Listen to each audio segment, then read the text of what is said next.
देवता किसको कहते हैं? जो कभी इंसान थे, अच्छे कर्म किए, देवता बन गए, अपना पुण्य भोग करके अगले मनवंतर में फिर उनको दोबारा से जन्म लेना पड़ेगा, यह है देवता। तो इंद्र आदि जितने भी देवता, इंद्र तो राजा है देवताओं का, और जितने भी देवता हैं 33 कोटि, इनके नाम जप करने से भगवत प्राप्ति नहीं होती, कल्याण भी नहीं होता। देवता स्वयं उनका कल्याण नहीं हुआ, अधर में बैठे, वो तो अप्सराओं के साथ रमण कर रहे हैं, उनका अपना कल्याण नहीं हुआ, वो तो संसार के भोगों के भूखे हैं, उनका अपना कल्याण नहीं हुआ, हमारा क्या करेंगे? और उनकी पूजा करने से, उनका नाम जप करने से हमारा कल्याण कैसे हो जाएगा? उनका खुद का कल्याण नहीं हुआ है, वो बैठे अभी तक स्वर्ग में, वो अप्सराओं की आश लगाए बैठे रहते हैं, अप्सराओं से भोग करते हैं, और वो भी काम क्रोध से मुक्त नहीं हुए देवता लोग। देखो इंद्र की पूजा छोड़ दी नंद बाबा ने, कल परसों कथा सुनी ना, तो इंद्र परेशान हो गया, पूरे ब्रज को बहा दो, बाद में माफिया मांगता है ठाकुर जी से। तो देवताओं के कौन के? देवताओं के राजा के हाल है, वासना खत्म नहीं हुई गौतम ऋषि की पत्नी अहिल्या के पीछे इंद्र। तो देवता तो भोगी होते हैं, ये तो कामी क्रोधी लोभी सब होते हैं, ये तो एक इंसान है, अच्छे कर्म किए, उनका सुख भोगने के लिए वहां गए, और कामी बने बिना सुख नहीं भोग पाएंगे, इसलिए वो संसारिक सुख भोगने वाले देवता हैं। उनका नाम जप करने से, उनकी पूजा करने से हमारा कल्याण नहीं हो सकता। हाँ, वो आपको संसार के सुख दुख थोड़े बहुत दे सकते हैं, इतना तो उनके अधिकार में है। उनकी मन्नतें मानो, पूजा करो तो थोड़ा बहुत सुख दुख हो सकता है, आगे पीछे कर सकते हैं, लेकिन कल्याण नहीं। तो देवता तो बिल्कुल नहीं, जीरो हैं इस अध्यात्म के लिए देवता। लेकिन मैं थोड़ा पहचान बताऊंगा आपको, देवता किसको कहते हैं। ये ना कि आप भगवान को देवता मान लें, ना देवताओं को भगवान मानो, ना भगवान को देवता मानो, देवता अलग है। इंद्र तक देवता, पहचान सुन लो क्या है देवता। इंद्र से नीचे सब देवता है, इंद्र भी स्वयं देवता है। इंद्र जिसके आगे हाथ जोड़ता है बस वो देवता नहीं है, सारे देवता इंद्र के आगे हाथ जोड़ता है क्योंकि राजा है। बस देख लो आप, इंद्र जिसके आगे हाथ जोड़े बस वो देवता नहीं हो सकता, वो भगवान है। अब कौन है भगवान? तो 5 रूपों में भगवान है। इन 5 के आगे इंद्र भी झुकता है। ये परमेश्वर है। कौन कौन?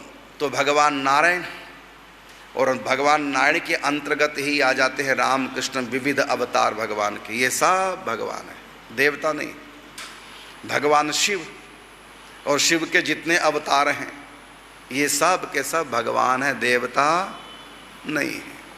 और भगवती दुर्गा जी, और भगवती दुर्गा जी के जितने भी अवतार हैं ये सब के सब भगवान। भगवती माने भगवान की पावर है, भगवती।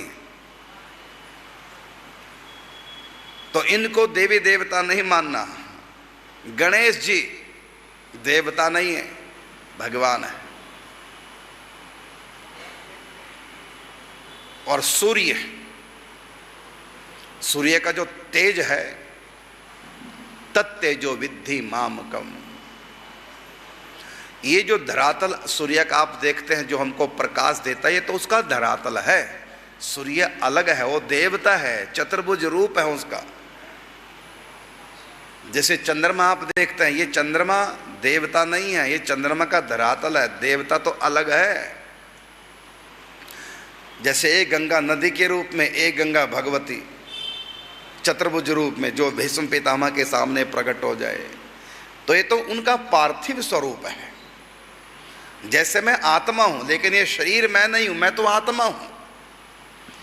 इसी प्रकार ये कह लो कि जो सूर्य आप देखते हैं इसकी जो आत्मा है वो देवता है, वो स्वयं भगवान है। ये है सब भगवान। तो अब आपका प्रश्न दोबारा लेते हैं कि अध्यात्म में नया व्यक्ति किस देव का नाम जब आरंभ करे, तो इसका उत्तर मैंने दे दिया, देवताओं का नहीं, भगवान या भगवती का। दुर्गा जी का नाम जप कर सकते हैं, भगवान शिव का नाम जप कर सकते हैं, भगवान नारायण राम कृष्ण सब इनका नाम, गणेश जी का नाम, ये सब नाम आपको माया से पार ले जाएंगे। इसलिए आप किसी का भी, जहाँ भी आपकी श्रद्धा, मैं आपको नहीं कहूँगा आप अमुक का ही नाम जप करें, आपकी श्रद्धा कहाँ है, आपका विश्वास, आपकी निष्ठा कहाँ है। राम में है तो राम नाम जप कीजिए, कृष्ण में है तो कृष्ण नाम जप कीजिए, राधा कृष्ण में है युगल नाम जप कीजिए, और दुर्गा में है तो जय माँ दुर्गा शिवा भवानी दुर्गा का नाम जप कीजिए, नारायण में है तो नारायण नारायण नारायण नाम जप कीजिए। सब नाम एक ही परमात्मा के हैं। और मैं इतना और बताना चाहूँगा, परमात्मा के जो मैंने 5 रूप बताए, ये 5 परमात्मा 5 नहीं है, ये एक ही है। एक ही भगवान 5 कार्य करने के लिए देव योनि में आए हैं। जैसे राम कृष्ण मनुष्य योनि में आए हैं परमात्मा, लेकिन मनुष्य योनि में आए हैं, इसी प्रकार ये 5 परमेश्वर ये देव योनि में अवतरित इस ब्रह्मांड में हुए हैं। ये मनुष्य नहीं है जो अच्छे कर्म करके देवता बन गए, नहीं, ये अवतार लेकर के आए हैं। तो एक ही परम सत्ता परमात्मा 5 परमेश्वर के रूप में इस ब्रह्मांड के अंदर 5 देवों के रूप में अवतरित होकर आई है।